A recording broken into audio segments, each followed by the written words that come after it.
everyone, welcome to the Evolution Show. Today we're going to talk about costumes, but in the animal world. So Halloween is coming up, and I don't know about you, but I usually get pretty excited around this time of year.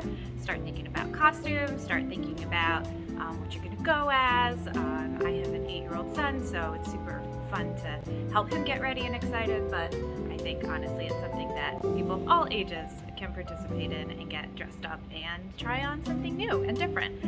So in that vein, I wanted to talk about kind of costumes for the animal kingdom. And as you can see behind me, I have a couple of insects that I want to show you. So obviously animals, insects and stuff, they don't wear costumes, but they do employ camouflage, which to me is kind of like a costume, right? It's a kind of way of dressing up instead of actually standing out, right? Which is kind of what we use costumes for, at Halloween, right? We want to stand out and be different from our normal selves. Animals and insects in this case, they use costumes or camouflage to blend in. So kind of a twist on that. So that's what I wanted to talk to you guys about today. And, also you'll see a lot of these are kind of like leaf insects and looking like dead leaves and stuff like that. And I thought, as the leaves are starting to turn, we're getting into, fall foliage season and stuff, that would also be thematically appropriate. So I'm going to show you some really cool bugs today and that employ camouflage. So the first insect that I'm going to talk to you about today is this lovely pair of insects right here. These are called leaf insects, and I'm sure you can guess why. They look just like leaves, honestly. If you didn't know that they were an insect and you just saw them on the floor of the forest, you would totally walk right by it. The scientific name for these guys is Violin Giganteum, and the reason they're called giganteum is because they are gigantic. You can see they're about the size of my hand, right? And in fact, these leaf insects are the largest leaf insects in the world. This is the largest species of leaf insect. So if you're looking for something special to add to your insect collection, this is definitely a way to go. You can see the detail is absolutely amazing. You can see each vein just like it was a leaf, right? And obviously these veins don't have any sort of purpose on these insects like they do in actual leaves, right? They're not, bringing nutrients to the edges of the leaf or anything like that, right? This is simply a form of mimicry of the leaves that are in their natural forest environment. And so this species is from Malaysia, as you can see here. So these leaves that they are imitating are native to their forests in Malaysia.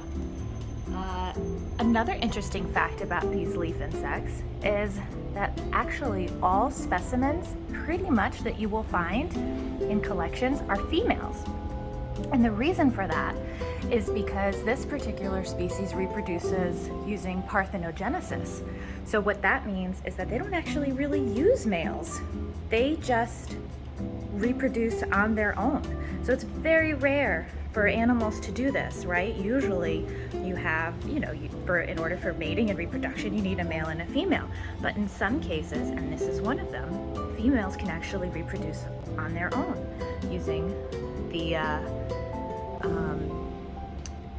form of reproduction called parthenogenesis, which I think is so cool.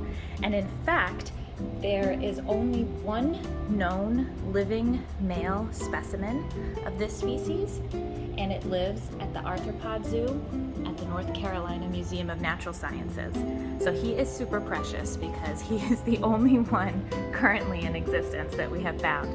So these are all females. All the pieces that you'll see in other people's collections are also females. It's really interesting fact, and they just look super cool, and they look exactly like leaves. Really, really they do. The only thing that kind of, indicates that they're not is their legs, and obviously that's why we have them positioned in such a way so that their limbs are extended.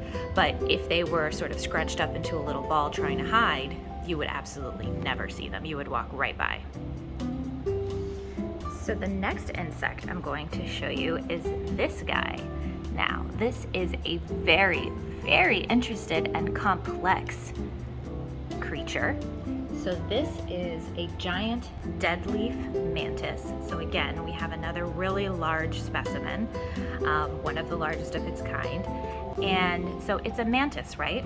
You can see its little head, you can see its arms. They're kind of like in that praying mantis type position, but this is a deadleaf mantis. Obviously, it looks, like a dead leaf. And again, we have it sort of, its wings extended and stuff so that you can see the beautiful patterning, but you have to imagine that it would be a little bit more scrunched up, a little bit more compact in its natural environment. And so it has this really interesting pattern on the wings.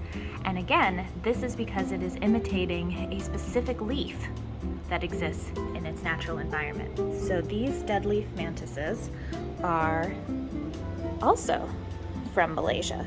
So you can see that even within the same country, there's obviously going to be a variety of different, ecosystems within that space, and there's going to be different types of trees, and that the different insects that live in different parts of that ecosystem are going to have completely different shapes. So these come from the same country, presumably similar types of environments, but they live on different trees, live on and around different trees. And now the mantis is not content with just looking like a leaf. No, he really takes it the extra mile. He goes one more step. In fact, they also camouflage their movements. So when they're just hanging out on a branch, they don't just stay still, right? Like many insects might try and stay still to, avoid detection. They actually sway gently in the breeze, just like a leaf might.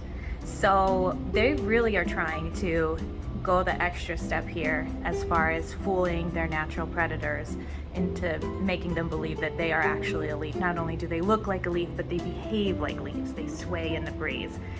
If they are attacked and they fall to the ground, they will play dead. And so again, they will act like a leaf that just is on the ground, just immobile. So they won't, try and scurry away. They won't attack or anything like that. This is what they do. They look like a leaf, act like a leaf on a branch, act like a leaf on the floor. Very cool. You can see it has the thinnest antennae, like the size of a hair. It's really challenging to preserve these intact when we're mounting them. And you can see it has these really cool kind of like hooks, right, that extend from their sort of forearm area. I'm sure that's not the correct scientific term, but you know what I mean. And they just look completely otherworldly. Very cool. Deadleaf mantis, not sure if I said its scientific name, Deraplatus desiccata. And finally today, I'm going to introduce you to another very strange, very odd looking critter here. This is the violin beetle, okay? And you can tell obviously why it's called the violin beetle, because it looks like a violin. What a strange shape for an insect to have.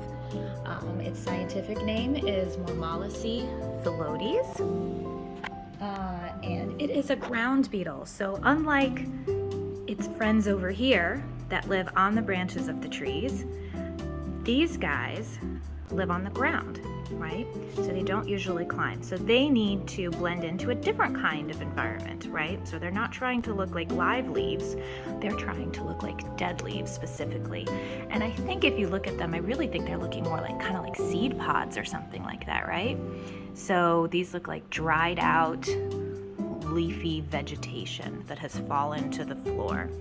And it has this really amazing neck. Look at that. Look at how extended that is. It's so unusual as far as the shape is, and it has obviously these incredibly long antennae. Really beautiful, very elegant, very delicate, I would say. So, it looks like a leaf that has fallen to the floor, or a seed pod or something like that. These are also from Malaysia. So again, we have a third species of camouflaged bug from Malaysia. So this just gives you a small sample of the kinds of vegetation that these insects have to blend into in order to survive.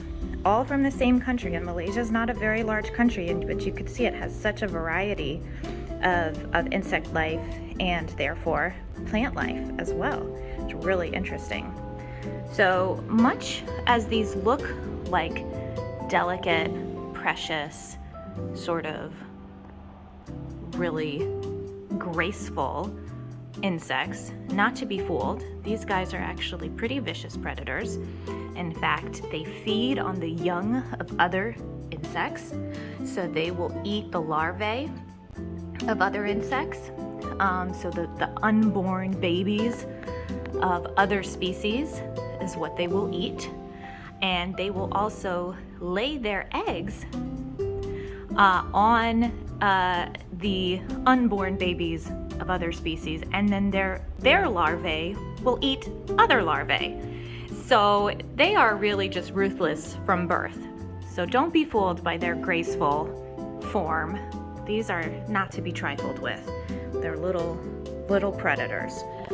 So they blend in, but also they are not afraid to take what it is that they need to survive. So we have these 3 different species of camouflaged insects for you this Halloween season. Thanks so much for watching our video on animal and insect camouflage. Hopefully it inspires you for maybe some costuming that you will be doing in the coming weeks. If you like this video, please be sure to like and subscribe to our YouTube channel. Follow us on Facebook and Instagram and Twitter and TikTok as well. We're at The Evolution Store on most of the things. And thank you so much for watching. So I'm going to read some comments from you guys from social media. So the first one is from Kedenotter. They were commenting on a video we had made on diaphanized rats. And they say, wow, never knew that was possible, but looks like it would be great for studying the anatomy because you can see the flesh and the bones. Looks beautiful and disturbing. I completely agree, and in fact that is what they were used for. They were used for studying anatomy. Back in the day, they didn't have x-rays, right? So you couldn't really study the skeletal structure of an animal without dissecting it, and that obviously disturbs some of the positioning, right? So if you really wanted to see it in its natural state, they invented a process called diaphanization, where they would make the flesh transparent and they would make the bones sort of this beautiful sort of neon pink color that you could observe. So that's what it was for. It's such a cool process, and we feel really lucky that we have some really cool specimens that are diaphanized. So our next comment is from Andrew Lee. He was commenting on a video that we had made on an otodus shark tooth, and he said, is this a mackerel shark tooth? And in fact it is. So otodus sharks are an extinct species of shark, but they are the ancient ancestors of today's mackerel shark, so they are part of the same family. So good eye, Andrew, that is absolutely right. And it's so interesting when you get to see the evolution of these sharks in the fossil record. You can see sort of how the shapes of the teeth change, and most importantly, sort of how they stay the same as well, so that you can see the progression from one species to the other over the course of millions and millions of years. And finally, our last comment today is from Tyson. They were asking a question on a video that we had done on great white shark teeth, so another shark tooth question. They asked, who's the supplier, if you don't mind me asking? Well, we actually have a really interesting supplier for our great white shark teeth. His name is Bill Hojan, and he is a great white shark tooth expert and a bit of a legend in his own right. And he has been collecting them for literally decades. It's been his life's work. It's not something that you can really get anymore, so the pieces that we have from his collection have been collected over, decades of his work, and they're